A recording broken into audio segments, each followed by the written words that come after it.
Nous, notre objectif, il est réalisé, et bien réalisé. Maintenant, on en a d'autres, c'est d'essayer de rattraper Grenoble pour être champion de France.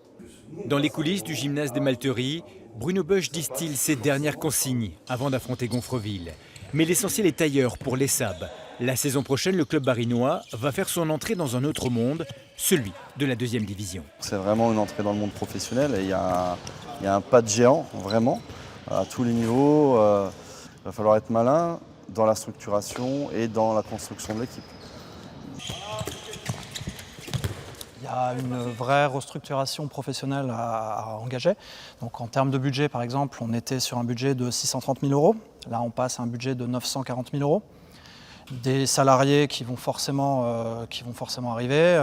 On est obligé de se structurer de manière complètement professionnelle. Et pour ça, il faut forcément des personnes à temps plein dans le club. Ouais. Pour garder la tête froide après avoir décroché la lune, rien de tel qu'une bonne séance de cryothérapie. Geoffrey, ça va être un moment de plaisir là. Ça va être génial, à moins 110 degrés. Mais bon, ça fait du bien. Bon courage. Merci. T'as des frissons partout? Ouais, partout, exactement. Un passage presque quotidien pour l'ensemble de l'équipe afin de récupérer des efforts d'une longue saison et de soigner les corps meurtris. Dans l'effectif d'une quinzaine de joueurs, une grande majorité mène une double vie. C'est le cas de Geoffrey, auto-entrepreneur immobilier à Schildikheim.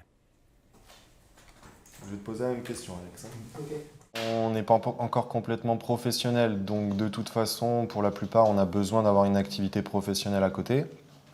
Et pour ma part, c'est aussi penser un petit peu à l'avenir déjà, puisque je ne suis pas encore trop vieux, mais on ne sait jamais de quoi demain est fait.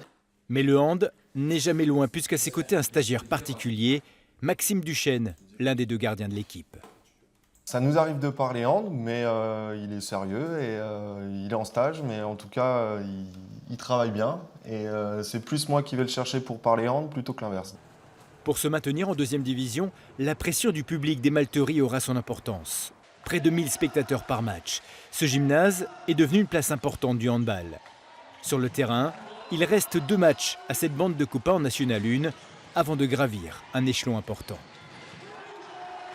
Les équipes en face seront des armées de 16-18 joueurs qui seront quasiment tous pros. Et nous, on va essayer de se défendre avec nos moyens, nos valeurs surtout, et l'esprit de groupe qui nous caractérise depuis le début de saison. En tout cas, j'espère.